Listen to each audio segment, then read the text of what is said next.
Yo, what is up mga kapulido? Janix Motor Parts. May share akong tip sa inyo tungkol dito sa oil cooler. May yung customer kasi natin, meron siya nabiling oil cooler na yung ayun oh, yun. Yung oil pump cover ay meron na nakaabang na daanan ng langis. So ito pala yung sa customer natin, i-attend na natin sa Candaba. So nagpa-set up siya ng 63 tin plus oil cooler. So ayan, nabutasan na namin ng dalawa. Abort siya. So bibigay lang ako ng tips and ideas tungkol dun sa nabili niya online. Nanginayang siya mga kapulido kasi sayang yung pera. So i-share ko yung dahilan kung bakit namin tinanggal. Nabuo na namin tapos tinanggal namin. So yung oil cooler niya is ito. Nagkaroon tuloy kami ng dugtong dahil nag-iba kami ng linya. So sayang yung butas bago pa naman yung shroud. So yung oil cooler niya is nandito, ayun oh, pang Raider. Stock Raider yung ginamit niya. Yun. So nagtaka kami after ginamit kasi first time ko rin alam naman ninyo na ako yung nagpausa niya ng bypass dun sa gilid noong matagal na panahon na. 2017 siguro yun, nag-upload tayong video, napakaraming gumaya and nanood. So yun, nilabas ko yung video na yun, first na sa Mio na naglagay ng bypass dun sa YouTube Ewan ko lang ba yun, baka may nakauna pa na naglagay ng bypass dun sa oil path dun sa oil pump cover. So yan, nagtaka kami nung nagawa yan, dalawang linya yan, tapos ayaw uminit ng oil cooler kasi nagbiyahe-biyahe na ako, yung uminit hanggang dito lang, hindi pa gaano mainit, tapos the rest hanggang sa oil cooler napakalamig, parang galing sa ref. Syempre nahahanginan. Ang nangyari pala is yung dalawang hose na yun is dalawang salubong silang lumalabas. So instead na mag-circulate yung langis, halimbawa dadaan dito yung papasok, tapos lalabas sana dito para mag-circulate, lalamig sana ang makina. Kaso hindi ganun yung nangyari. Ang nangyari is sabay silang lumalabas papunta sa cooler. So napuno lang yung cooler, tapos di naman nagsi-circulate. Pag napuno na kasi yun, na-steady na lang dun yung langis. So parang napigilan na.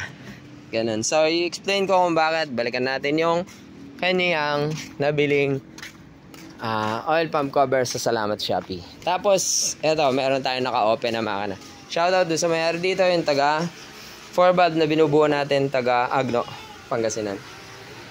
So eto na nga ang kanyang oil pump cover.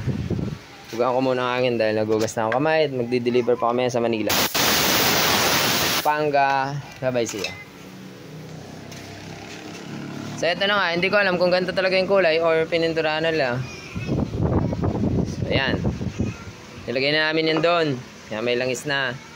So palpak, hindi uminit yung oil cooler. Palatandaan kasi na umiikot yung langis, nagsisirculate yung langis, umiinit yung oil cooler natin.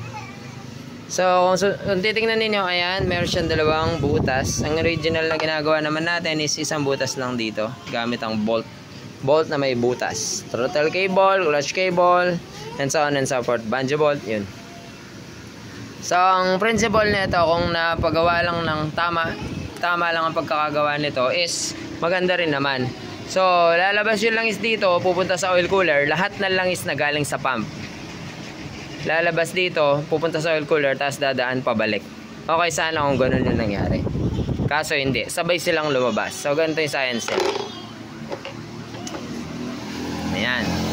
So si gumawa nito is naglagay ng butas, ayun oh. May butas doon palabas dito, tapos may butas din doon palabas dito.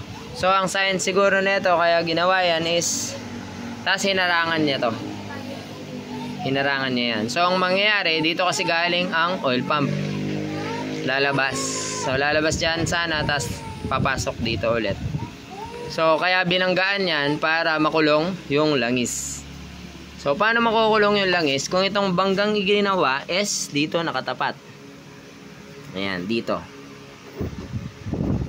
Ayan, ayan, mayroong butas ng bolt. harang. So, ito siya.